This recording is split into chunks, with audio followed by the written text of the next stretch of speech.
Have you ever walked into a room and felt the air tighten, as if something unseen was pressing against you? Faces smiled, words flowed, yet beneath it all, you sensed currents moving in silence. Currents you couldn't name, but that left you uneasy. It is in moments like these that many discover a hard truth.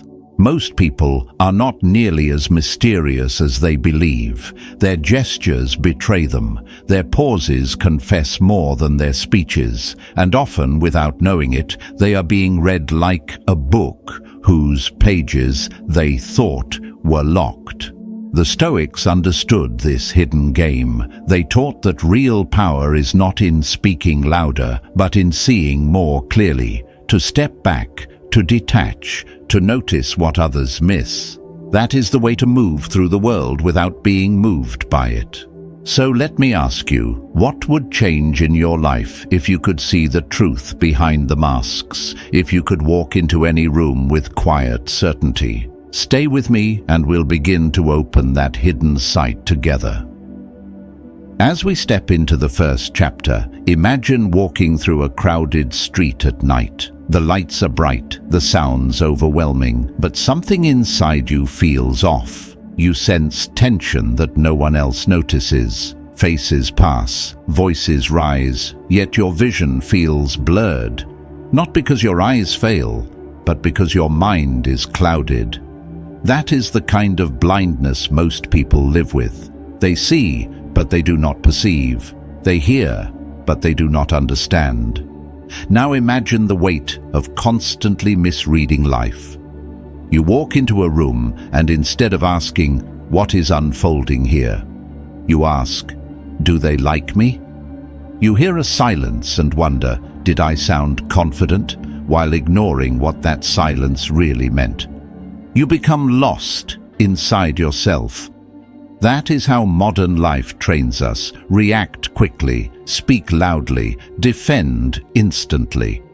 It feels like strength, but it is blindness disguised as certainty. The Stoics pointed to another way.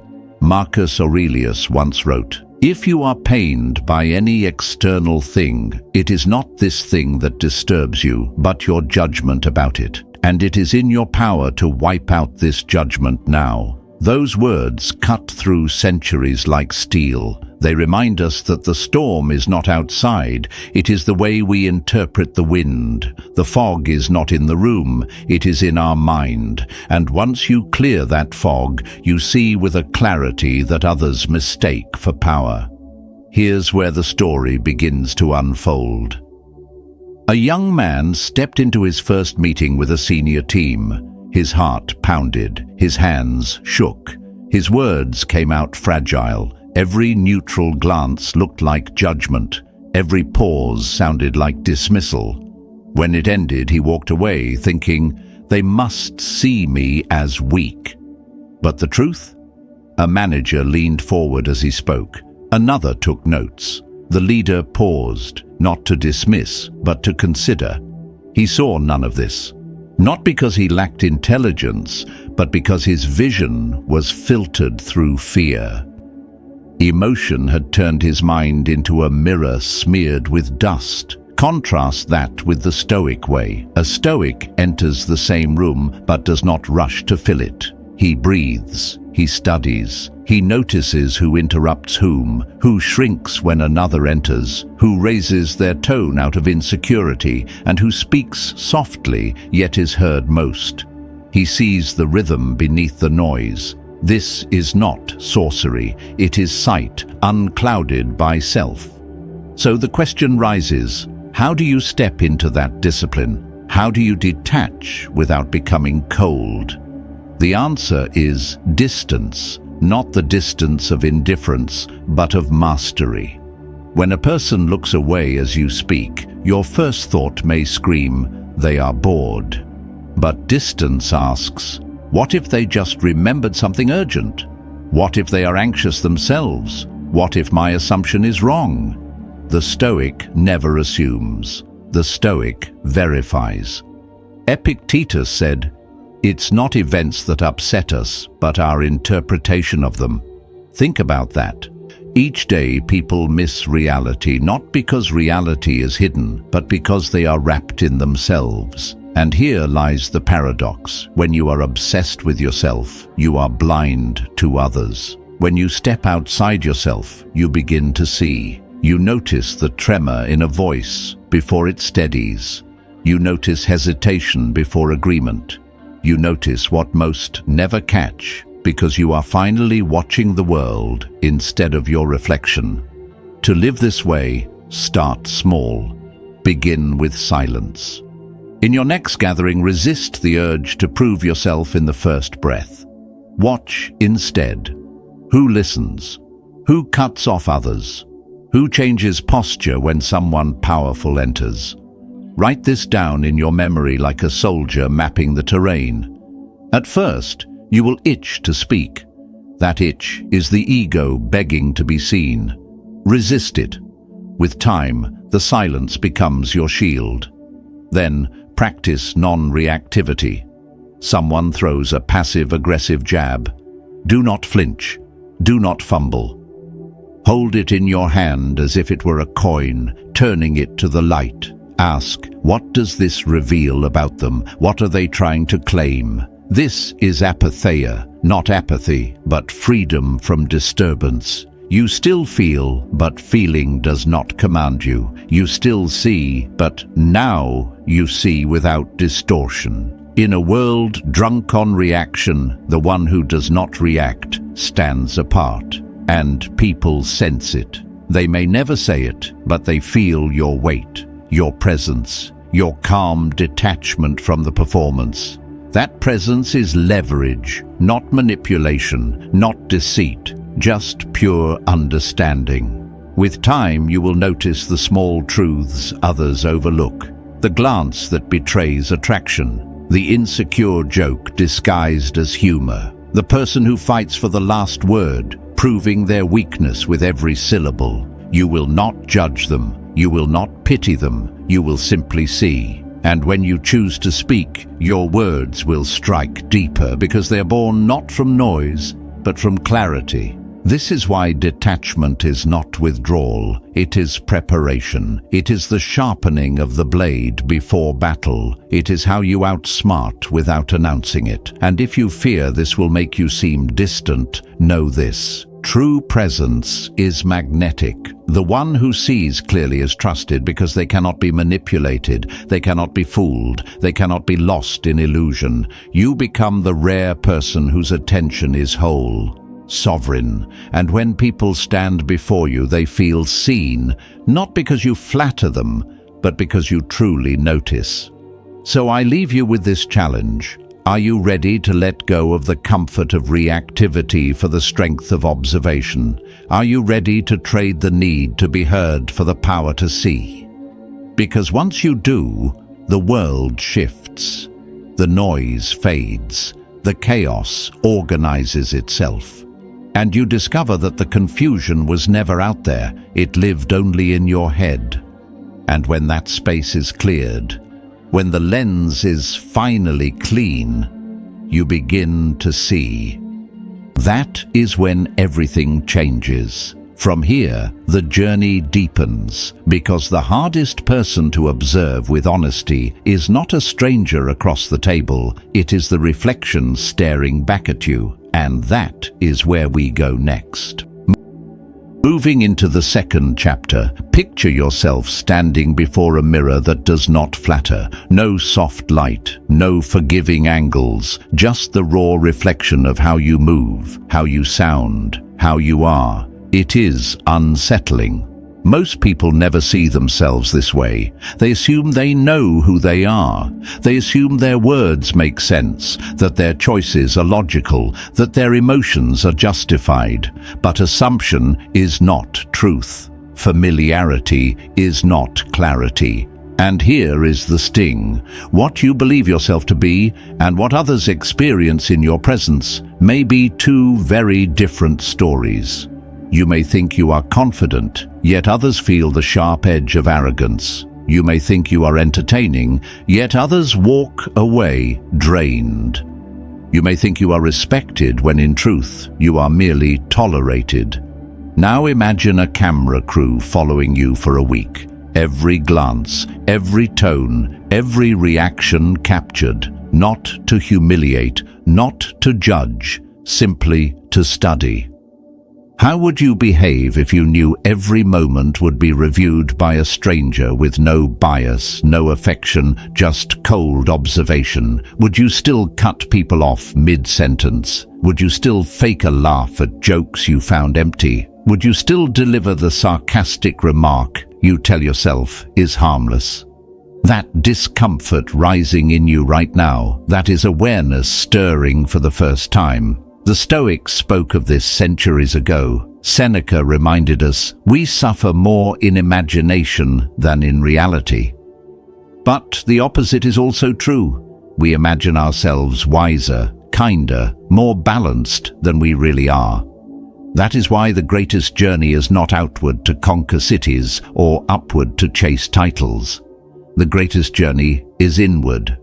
To walk that road, you must learn to observe yourself as if you were a stranger. Here's where the change begins. You take a step back and suddenly you notice patterns. The tone you thought was calm is actually hurried. The posture you thought was relaxed is stiff. The laughter you thought was joy is just a reflex to avoid awkwardness. You realize you have been performing more than living. I do not say this to wound you. I say it because we all do it until we learn to stop. Self-observation in the Stoic sense is not cruelty. It is clarity without venom. Marcus Aurelius once wrote, "The impediment to action advances action. What stands in the way becomes the way." That sting of discomfort when you first see yourself clearly, that is not the end of your confidence. That is the birth of your transformation. Let me give you a story. Sarah was the strong one in her circle, loud, energetic, always with an answer. She believed people leaned on her strength. One day, after a failed project, she overheard two colleagues whispering, "Sarah doesn't listen, she just wants to be right." It cut her deeply. At first, she burned with anger, but that night she replayed the meeting in her mind. Once, twice, again. And she saw it. She had cut people off.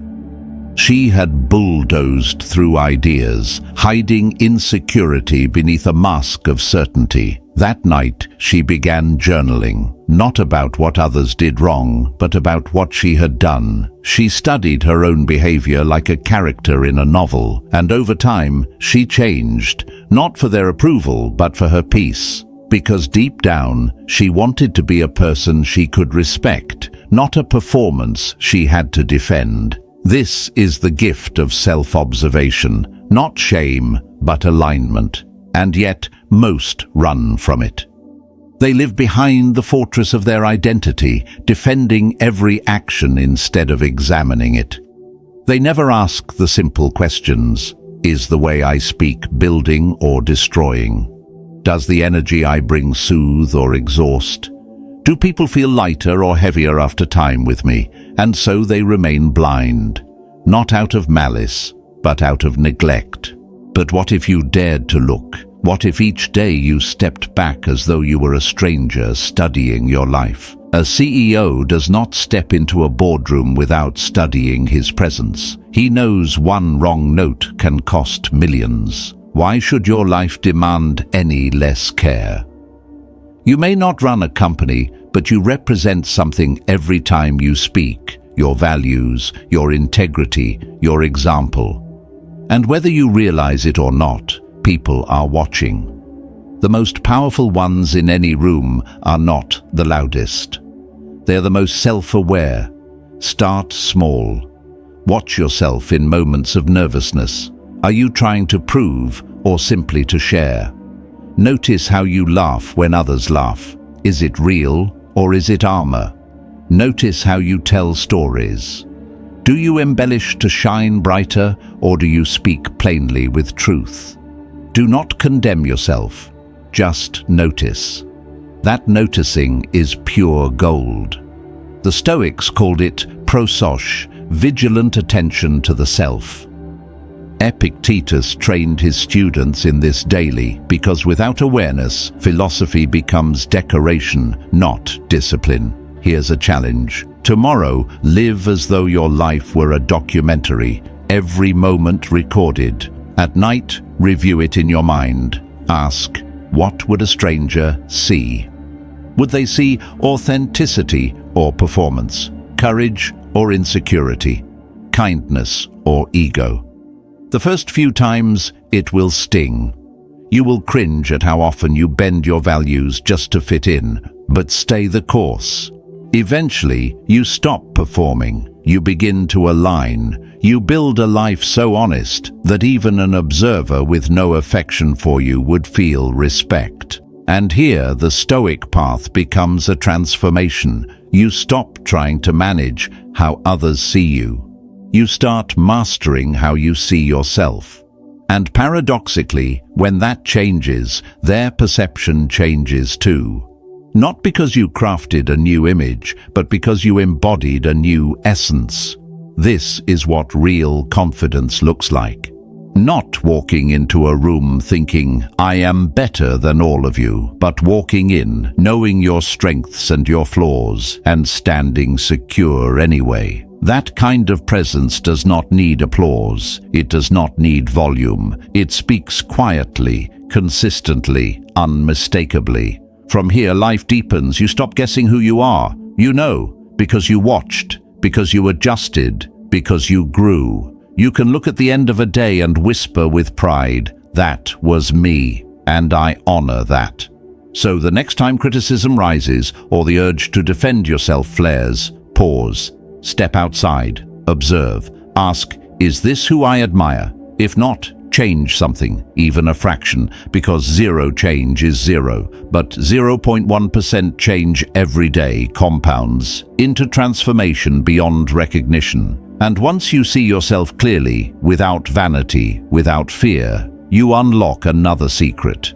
The way others see you is no longer a mystery, because how you carry yourself begins to shape their perception. And that leads us to the next stage, discovering how the way you speak, the way you pause, the way you move without trying makes others notice you anyway. That is where we go next. Advancing to the third chapter, imagine a room where every voice rises to compete for space, where laughter spills awkwardly to cover the tension, where words pile on words until meaning suffocates. You sit there and feel the noise pressing against your skin. And then it happens, a pause. Silence.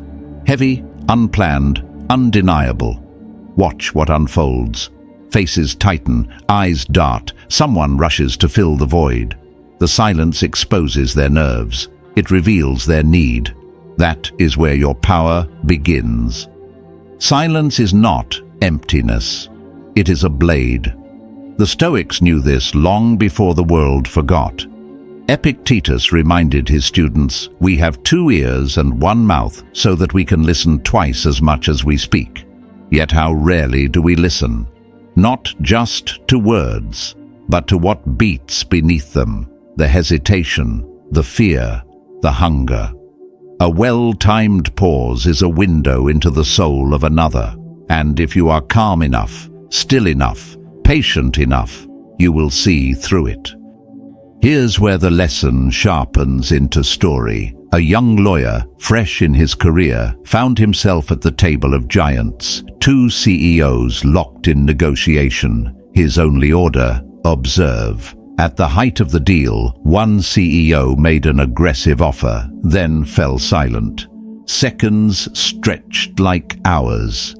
The other CEO shifted, fidgeted, then began justifying, conceding, handing over ground never demanded. Within minutes, the deal was done. The young lawyer walked out with a truth branded into him forever. It was not logic that won that room, nor charm. It was silence, deliberate, patient, ruthless. Now imagine what happens when you carry this same principle into daily life. You do not need a boardroom. You only need the courage to resist the itch to fill the gap. Most people speak not to connect, but to convince. They ramble, over-explain, argue with themselves in public, trying desperately to be taken seriously. The Stoic does not fight for noise. The Stoic speaks less, but every word carries weight. A pause is not hesitation, it is proof of control. Try it. In your next conversation, before responding, count 2 beats in your mind. Let silence hang. Do not rush to rescue the moment. Watch. The other person will lean into the gap. They will reveal their motives, justify their stance, or expose their insecurity. They cannot help it. Your stillness draws their truth into the open, and while they unravel, you are calm, measured, sovereign. What makes this practice even more profound is what it shapes in you. The pause is not only a tool against others, it is a shield for yourself. In those 2 seconds, you step outside the cage of reactivity. You gain perspective. You ask not only what was just said, but why was it said? The moment you understand intention, you stop fighting shadows and start playing the real game. Marcus Aurelius once wrote, "The best revenge is to be unlike him who performed the injustice." That wisdom stretches into speech. When someone attacks you with arrogance or tries to rattle you with manipulation, the instinct is to rise in equal fire. But the Stoic pauses, not to retreat, but to choose. Is this worth answering? Does this serve peace or only ego? In that pause, the fury of response dissolves, and the need to reply often disappears altogether. But silence is not merely defensive, it is design.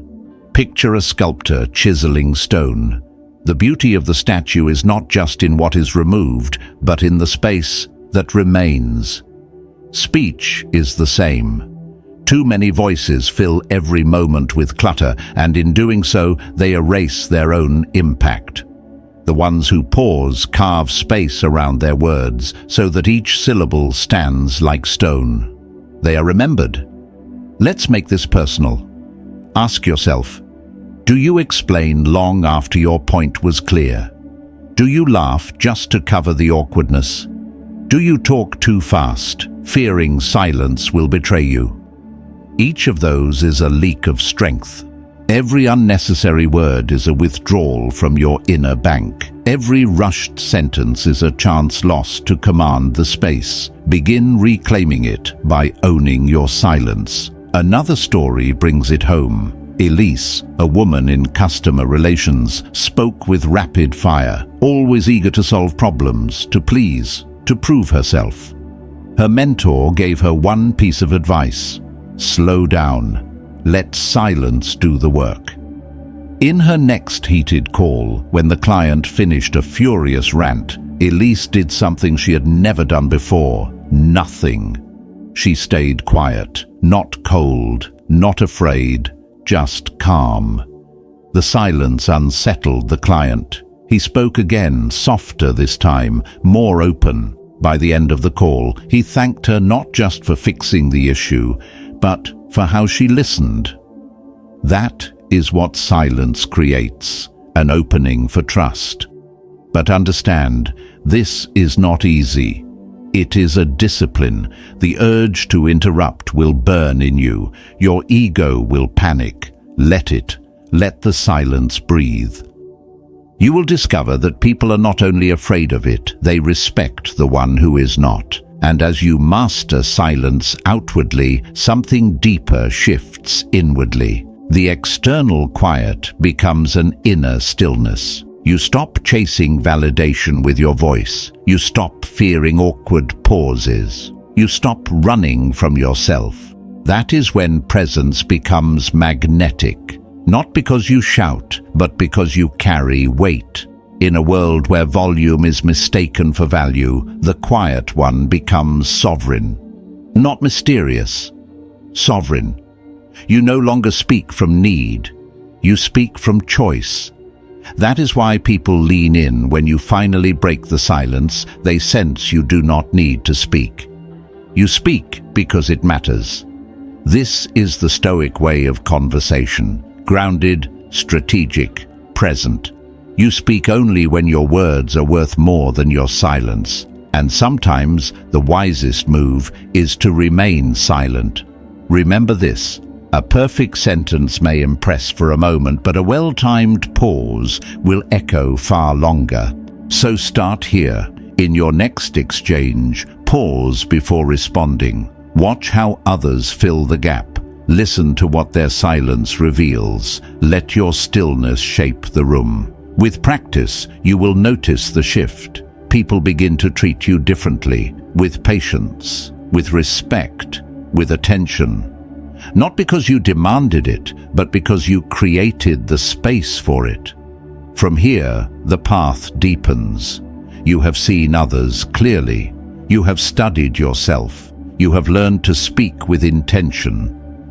Now comes the final step. Reading not just people, but patterns, not just words, but the hidden rhythms that shape every room you enter. That is where we go next. Entering the fourth chapter, picture this. Something is moving in your life right now, shaping the course of your days. You can feel its weight, but you can't yet name it. Not because it's hidden, not because it's out of reach, but because your eyes have not been trained to see it. The world is not random. Life is rhythm. People move in cycles, like rivers carving the same path again and again. Conversations, reactions, decisions, none of them happen in isolation. And if you can learn to read these rhythms, you stop reacting. You begin anticipating. You begin moving with wisdom instead of flinching in surprise. Now imagine a simple scene. A man stops at the same cafe every morning at 7:45. Orders the same drink, sits in the same corner, scrolls the same news feed. Most people would see nothing in it, just another stranger fading into the blur of routine. But a sharper eye notices, this is not just coffee, this is a loop.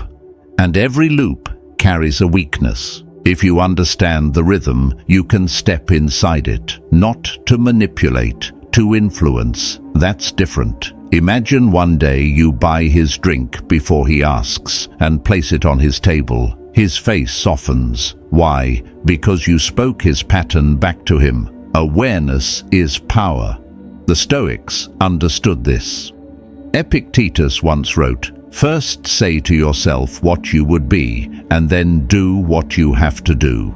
He wasn't teaching control through force. He was pointing to alignment, to live in step with the order of things, not against it. Because the truth is, people think their choices are spontaneous. They're not. Most are grooves worn deep by years of repetition. You only see it if you are still enough, calm enough, disciplined enough to watch without judgment. Here's where the stakes rise. Imagine a negotiation with someone infamous for arrogance, difficult to sway, quick to dismiss. The room feels heavy with his presence. Most would feel frustration. But the Stoic doesn't drown in surface emotion. He recalls something that man said weeks earlier, a throwaway line. "I don't care about price. I just want to be first." That was the pattern. Ego, not value. So when the moment comes, the Stoic offers calmly, "This is a one-time deal. No one else will see it before you. No raised voice, no pressure, just alignment with rhythm." And the man agrees. That isn't trickery. That is mastery born of observation. But here's the warning. This awareness is a blade with two edges. Without virtue, it becomes manipulation, a way to exploit.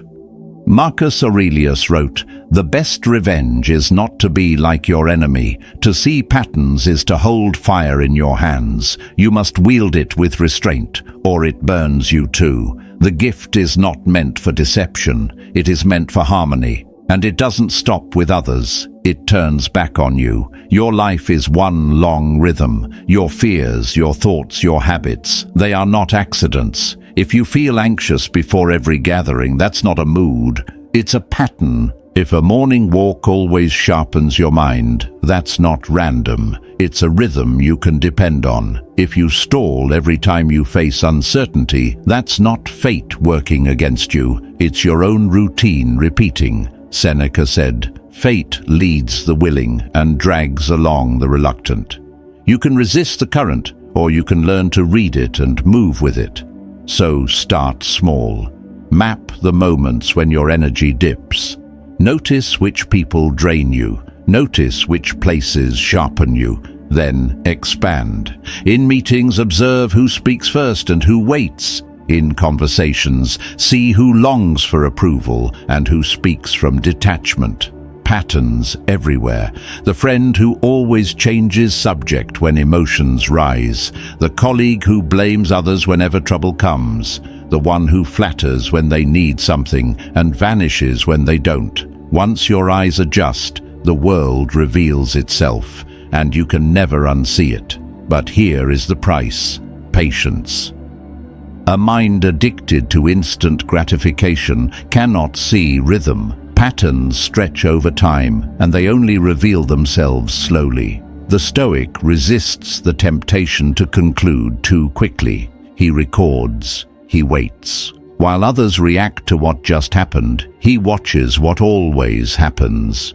That is the difference between playing the game and seeing the board.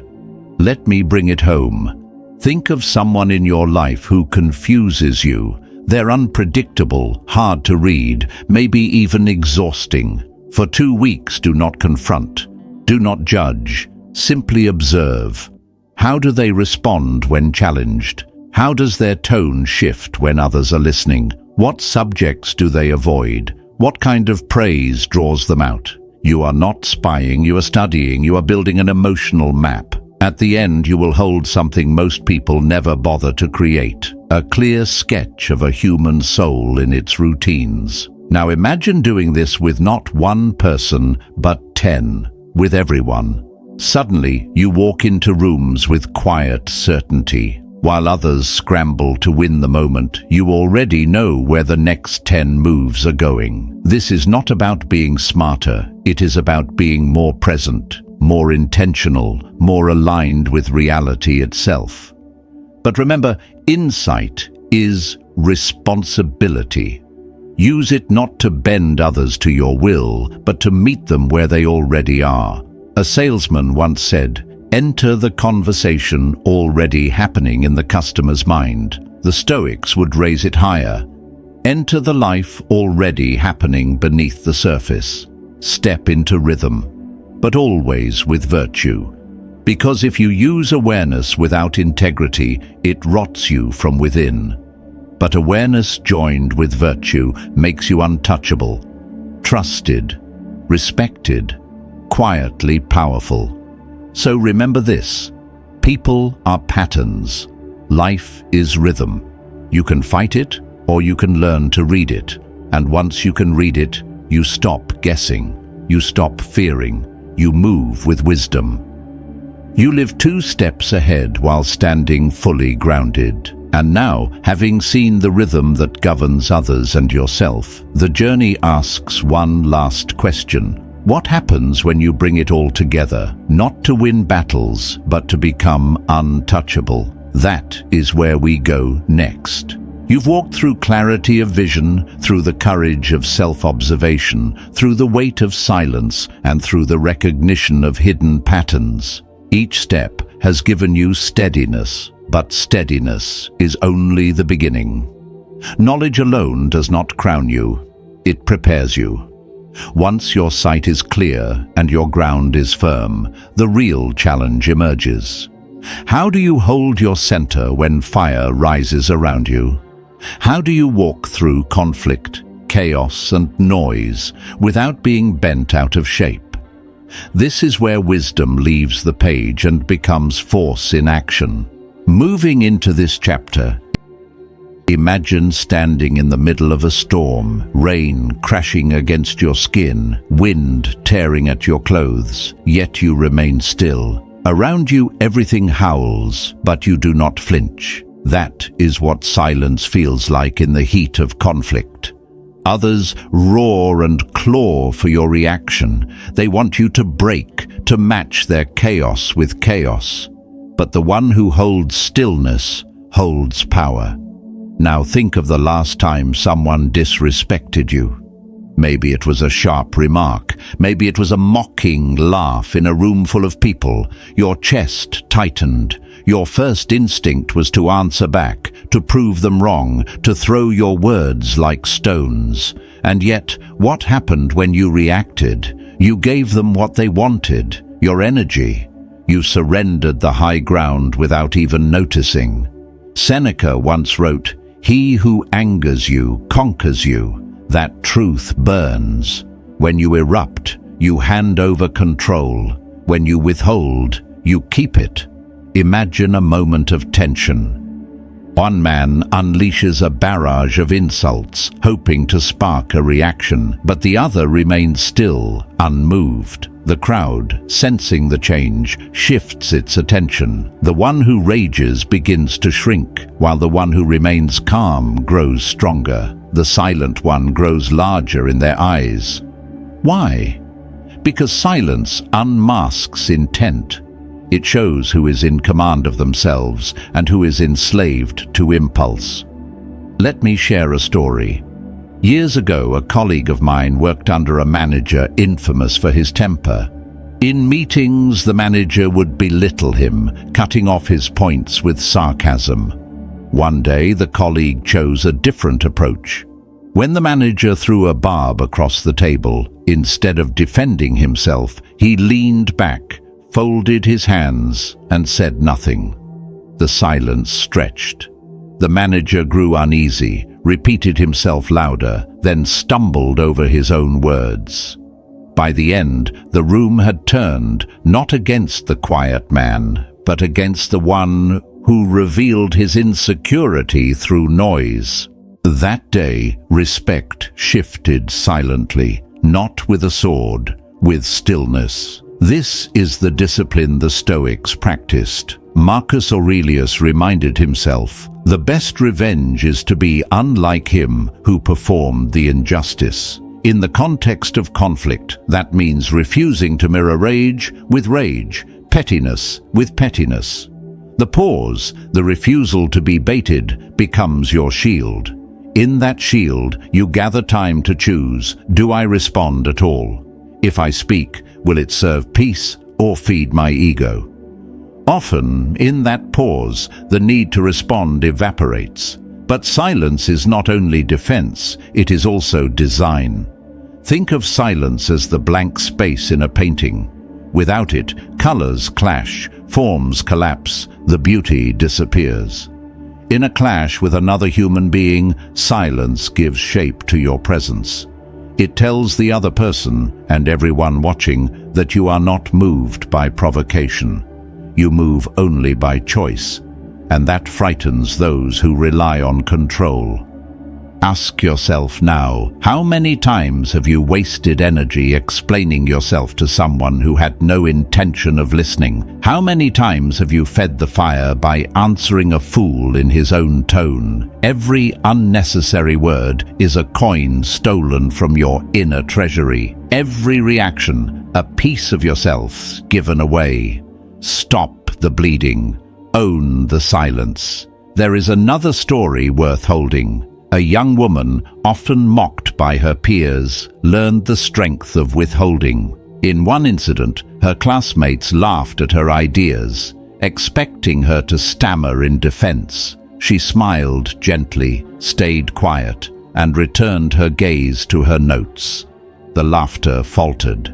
Within seconds, the silence she created turned the mirror back on them. They looked childish. She looked untouchable. Silence became her crown. Do not mistake this discipline for weakness. Silence is not retreat. It is a statement. I am not yours to provoke.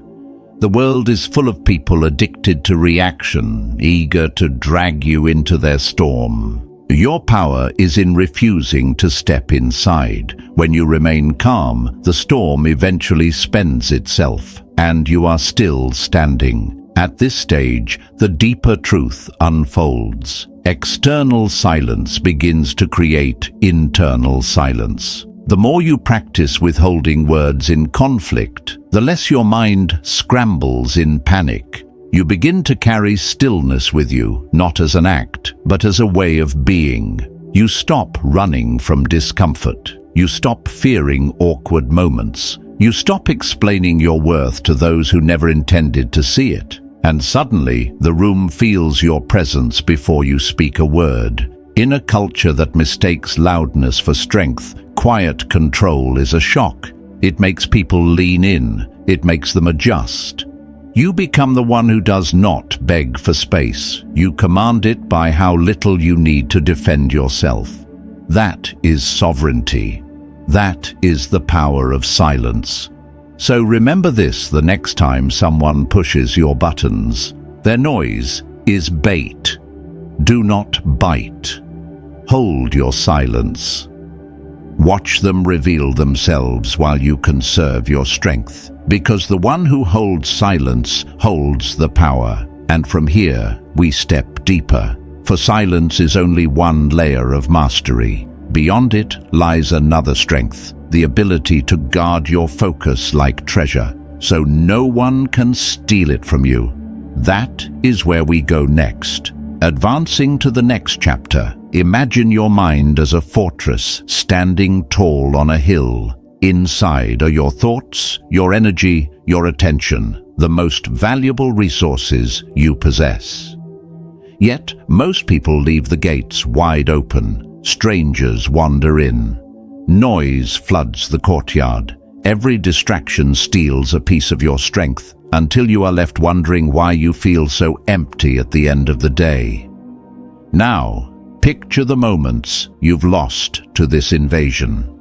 Hours scrolling through feeds that gave you nothing but comparison and fatigue.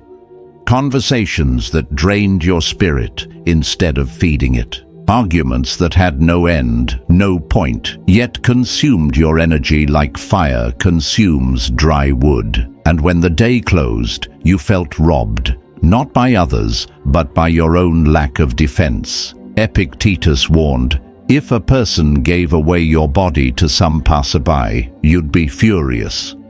Yet you hand over your mind to anyone who comes along. Those words sting because they're true. Here's where the shift begins. A focused mind cannot be manipulated. A distracted one can be led anywhere. Consider the story of a student preparing for a life-changing exam. He sat at his desk every morning determined to study, but each time his phone buzzed, he checked it. Each message pulled him away for minutes at a time. When the exam came, he stumbled, not from lack of intelligence, but from 1,000 stolen fragments of focus. Contrast this with another student who placed her phone in another room, who studied in blocks of silence, who guarded her concentration like treasure. She walked into the exam steady, not frantic. The difference was not brilliance. The difference was protection. In a world where everyone is shouting, the one who guards their focus becomes rare. Guarding it does not mean avoiding the world. It means choosing what deserves your energy. Marcus Aurelius wrote in his Meditations, "You have power over your mind, not outside events." Realize this, and you will find strength.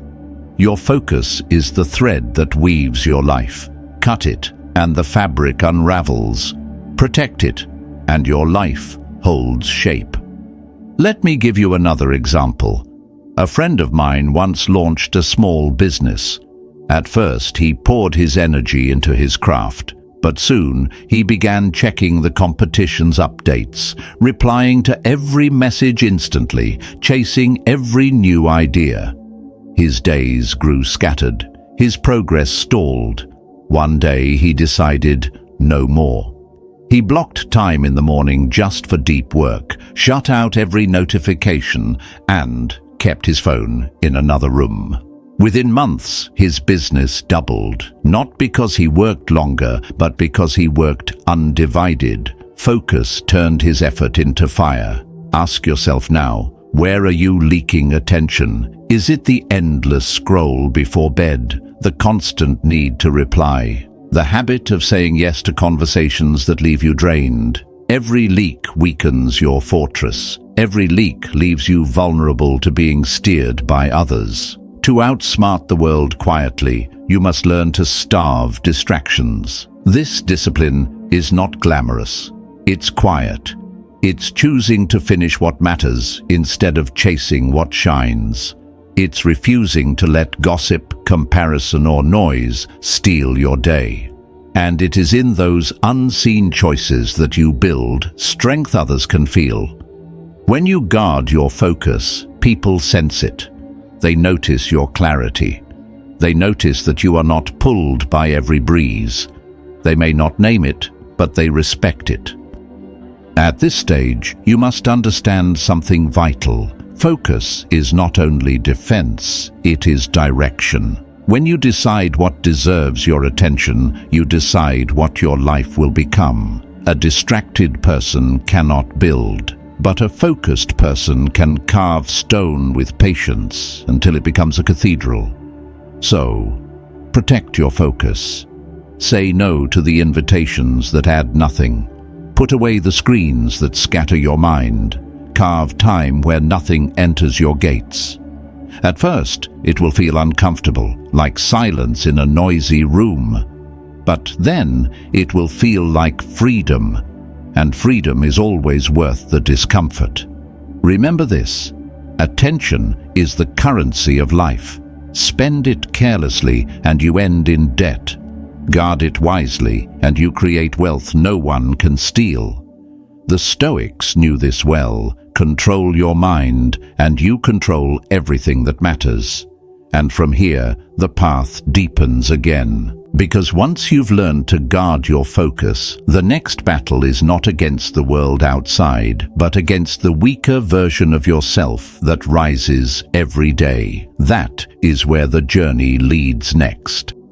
Now, let's step into the next chapter. Imagine walking through life with the unwavering confidence that nothing can knock you off balance. The noise, the distractions, the opinions, they all fade into the background. You're not immune to challenges, but you've mastered the art of being untouchable. No matter what comes your way, you remain grounded, centered, and unaffected by the chaos that surrounds you. This is the next level of mastery, not just surviving life's storms, but thriving in them. People will test you. The world will throw obstacles your way. But the moment you stop reacting to everything that comes your way, you step into your true power. The Stoics understood this. They knew that the key to true strength was not in reacting to life's external forces, but in mastering how you respond. Marcus Aurelius said, "The happiness of your life depends upon the quality of your thoughts. If you control your thoughts, you control your experience."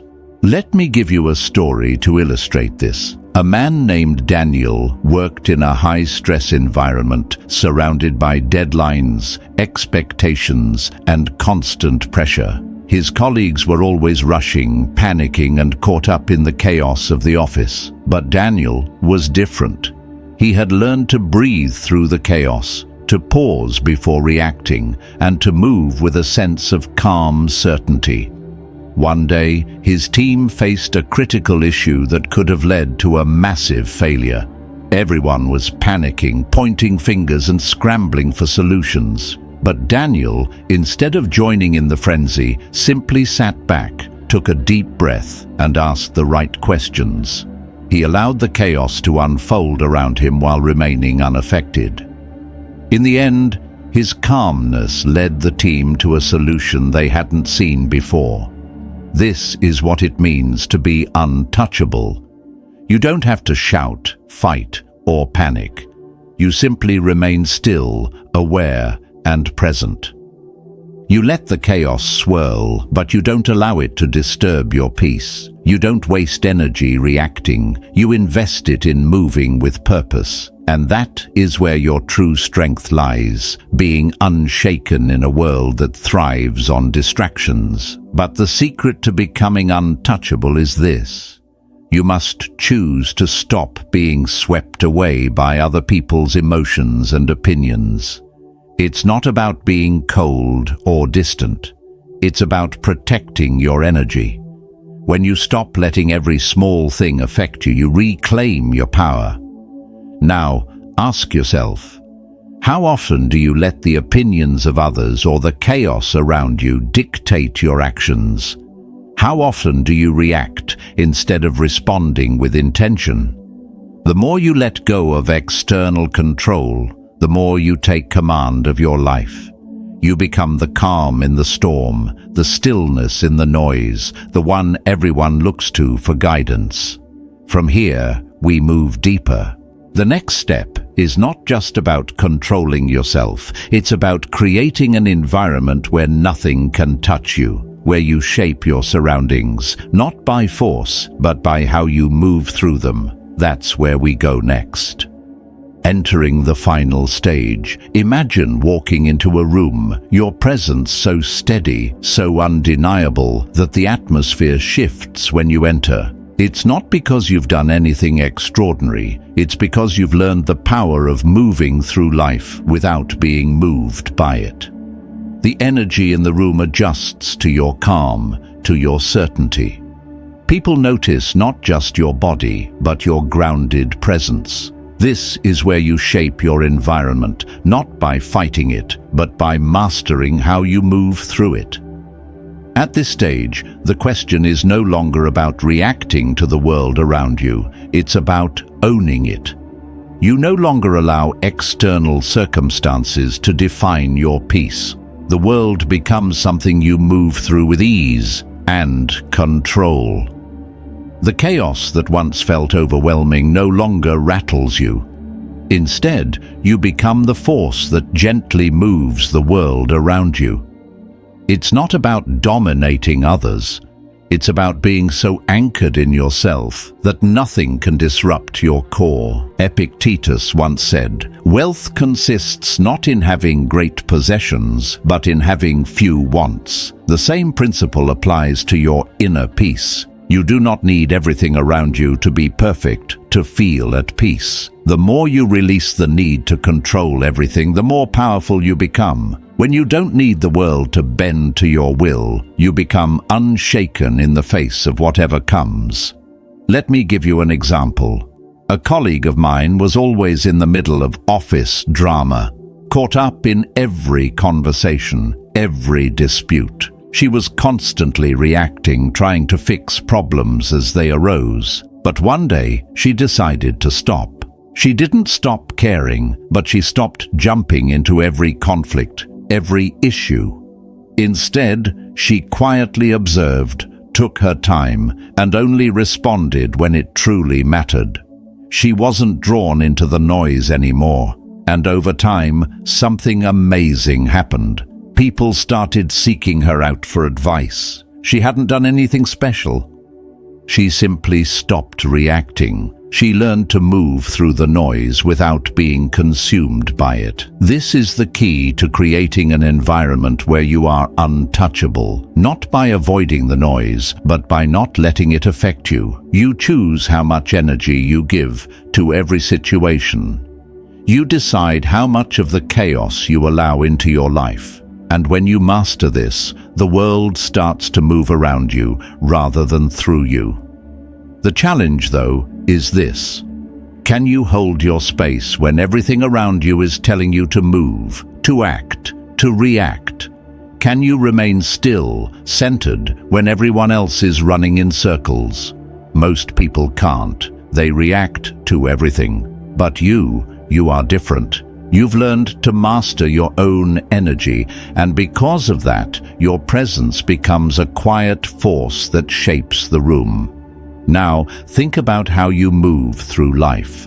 Are you constantly swept up in the chaos around you, or have you learned to create your own rhythm that no external force can disrupt? The moment you stop reacting to every distraction is the moment you take full control of your life. And with that control comes the ability to shape your environment. But the true challenge is this: how do you maintain that control when others push against it? When their energy, their chaos, their demands seek to disrupt your calm? How do you continue to hold your space when everything around you tests it? That's where we move next. Now, imagine entering a room where the noise is deafening, words are flying, people are talking over each other, yet you remain silent. You aren't listening to the sound, you're listening to the space between the words. You're watching the patterns beneath the surface, the subtle cues, the unspoken truth. How do people move when they think no one is looking? What do they leave unsaid? This is where true understanding lies, not in the noise, but in the silence. It's in the moments when people reveal their truest selves, unaware that you're watching. Have you ever noticed how people treat others when they think they can't be seen? A fleeting glance, an offhand comment, a shift in body language. These are the moments when character isn't just displayed, it's uncovered. And if you've trained yourself to see, you'll notice these tiny movements. You'll see someone's true nature in how they treat the waiter, the janitor, or the person who can't help them. This is the truth the Stoics embraced. The world doesn't reveal itself in grand gestures. It reveals itself in the small, seemingly insignificant actions. Seneca once wrote, "The greater the difficulty, the more glory in surmounting it." Skillful pilots gain their reputation from storms and tempests. People think they can hide who they are. They think they can put on a mask and play a role. But when the pressure rises, the mask slips. When a person feels safe, they reveal what they're really made of. And when you start observing this truth, you stop looking at the surface. You begin to see the currents that move beneath it. Let me share a story. A woman named Emma once worked in a high-pressure environment. On the outside, everyone appeared friendly, smiles, small talk, pleasantries. But Emma noticed something that others missed. Every time her boss was around, the tone in the room changed. People who were normally chatty suddenly became quiet, their eyes darting nervously. She didn't need to hear the words. She saw the rhythm. She saw the subtle shift, and she understood. She understood that the way people behaved around her boss revealed far more than their smiles. In the moments of tension, she saw their true feelings: fear, insecurity, and the drive to impress. That's when Emma realized, when you truly see, you stop reacting to what people say and start responding to what they do. The way they move in the room, the way they speak to the vulnerable, the way they carry themselves when no one's looking, those are the signs. And when you start noticing these signs, you begin to understand not just others, but yourself too. But here's the key. You don't judge them for it. This isn't about pointing fingers. This is about understanding, about becoming an observer, not a critic, about noticing the patterns and using them to navigate the world without being swept by the chaos others create. Take a moment now. Think about the people you encounter daily, the ones who smile at you but never offer you their full presence. The ones who talk the most when they need validation but go silent when their ego is threatened. Think of the person who talks down to others to feel important. You see their words, yes, but do you see their rhythm? Do you see what drives them? The Stoics weren't interested in judgment. They were interested in awareness. Epictetus once said, "When we are offended at someone's fault, turn to yourself and study your own failings." Every time someone treats you poorly, it's an opportunity to observe not just them, but your own reactions. What does their treatment stir in you? What pattern does it reveal in you? And if you see a pattern in others, how do you choose to respond? Here's the lesson. People are not always what they appear to be. They are what they reveal in their actions, in the spaces between their words. And when you learn to observe these patterns without rushing to judgment, you begin to move through life with a quiet understanding that others don't have. They're busy reacting, you're busy observing, and that gives you an edge that can't be taken from you. The most powerful people are the ones who see clearly, not just what's on the surface, but what's hidden beneath. And this clarity doesn't come from studying others alone. It comes from studying yourself too. The patterns you observe in others will reflect back on you. Are you reacting to life, or are you moving with it? So ask yourself, do you truly see the people around you? Do you understand their patterns? Or are you so caught up in your own that you miss the deeper rhythm of the world? When you start to see beyond the surface, life becomes more predictable. You stop being surprised. You stop being manipulated, and you begin to move with purpose. And now, having learned to observe, to listen, to see what others miss, it's time to take the final step. It's time to become the person others can't help but respect, the one whose presence shapes the space around them. That is where we go next. Entering this next stage, imagine standing at the edge of a vast ocean. The waves crash, the winds howl, but you stand firm, untouched by the chaos around you. While the world swirls in turbulence, you are the calm, the center. This is what it means to be in control of the space you occupy. Not just to fill a room with your presence, but to command it with your stillness, your clarity, your purpose. Think of how many times you've walked into a room and felt the tension immediately, the voices, the energy, the rush. It's easy to feel swept away by it. But what if you didn't? What if, instead of being pulled in, you stood still, grounded, unshaken? What if the room adjusted to you rather than you adjusting to it? That's the power of mastering the space you occupy. And this power doesn't come from volume. It doesn't come from force. It comes from inner peace, from being in tune with the environment and allowing it to bend without breaking your center. Epictetus said, "We cannot choose our external circumstances, but we can always choose how we respond to them." The room doesn't control you. The noise doesn't control you. You are the one who shapes it. You decide how you show up. And once you learn to control your own presence, you'll notice that the world begins to bend in your direction. People respond to your stillness, your focus, your clarity. A friend once told me about a meeting he had with a powerful figure. The room was charged with energy. Everyone was talking over one another, trying to stake their claim, but he didn't engage in the chaos. He simply listened. He let the noise subside, and then, with calm, clarity, and authority, he spoke. The room fell silent. He didn't need to shout. He didn't need to fight for attention. He simply commanded it by choosing peace over panic. The others, unaware of what had shifted, found themselves listening. They were drawn to his presence, not because he demanded it, but because he embodied calm and control. Mastering the space you occupy doesn't mean isolating yourself or withdrawing from the world. It means entering every situation with a quiet understanding of where you stand, of what you need, and of what you bring to the table. It means taking control over your environment, not by force, but by knowing how to move through it with intention.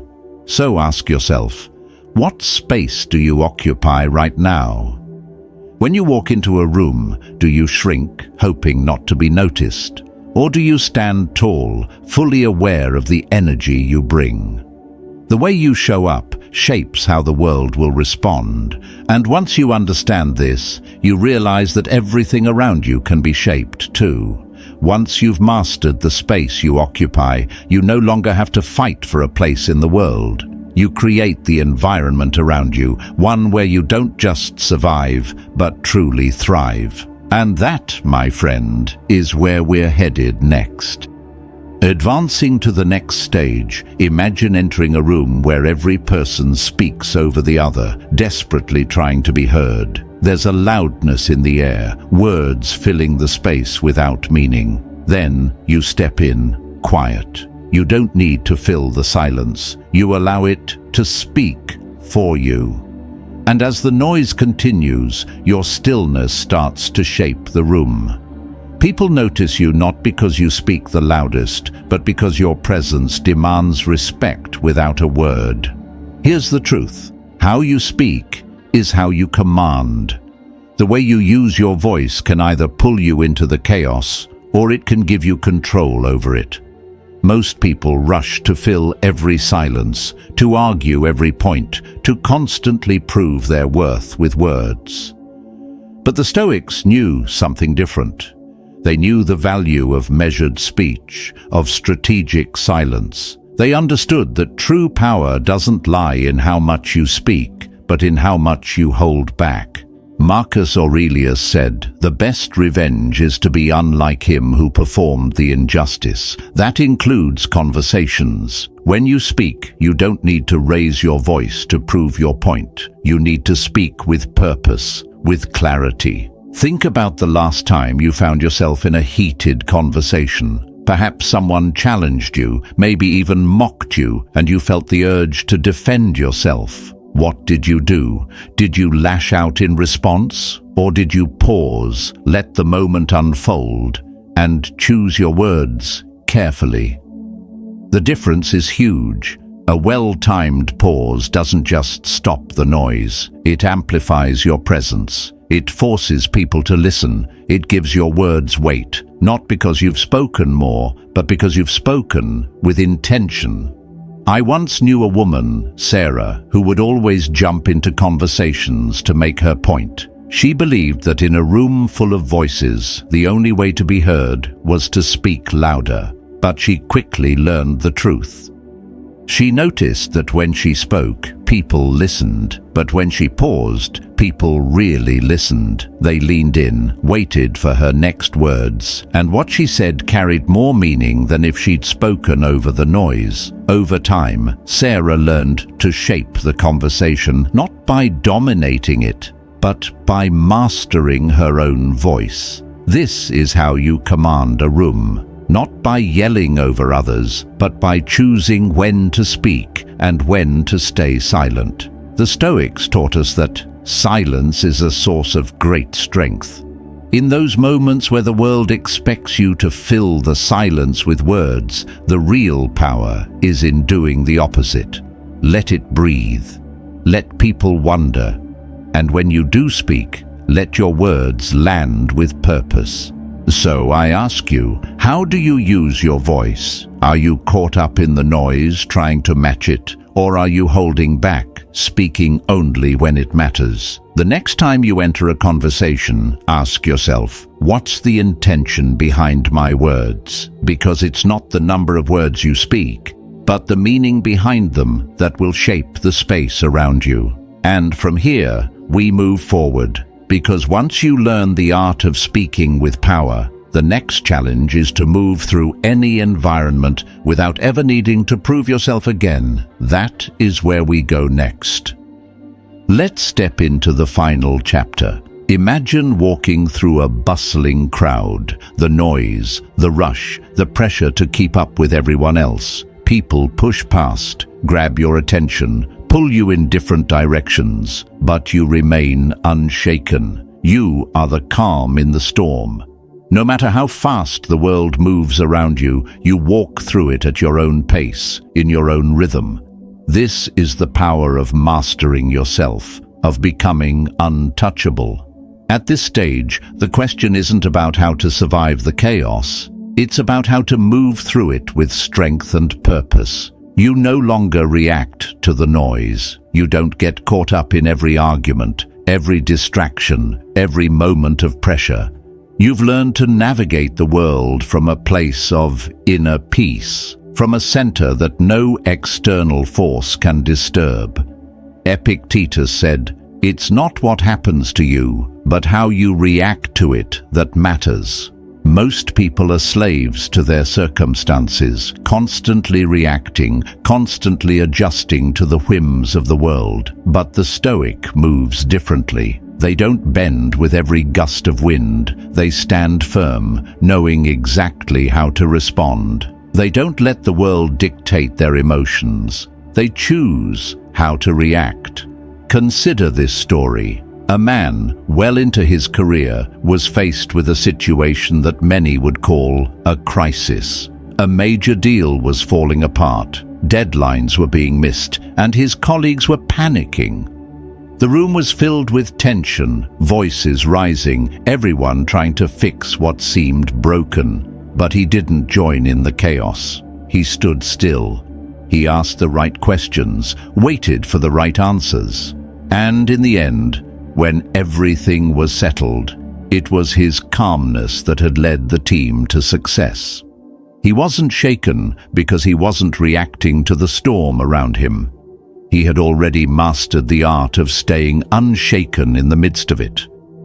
This is the strength that comes with understanding yourself and the world around you. It's not about being emotionless. It's about being present in the moment without letting it control you.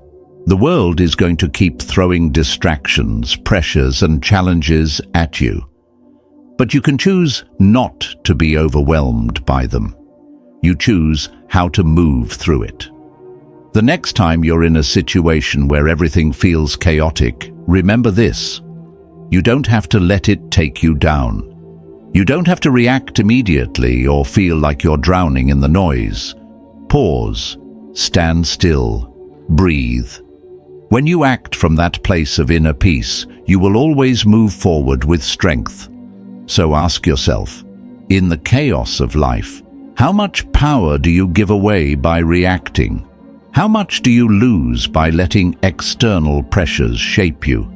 The moment you stop being pulled by the tides and start moving on your own terms, you begin to see how powerful you truly are. Now that you've learned to be unshaken, the real power comes when you no longer react to the world, you shape it. This is where we move forward, mastering not just our reactions, but our environment itself. Here's how true strength is built, not by shouting louder or forcing your way, but by mastering yourself. When you see with clarity, observe without judgment, speak with intention, and move with wisdom, you rise above the noise. Influence flows naturally. Respect follows quietly. If this spoke to you, subscribe and keep walking this path with me. Comment "I observe" to affirm your choice of clarity over chaos. Stay grounded, stay sharp, and be ready for the next step of quiet power.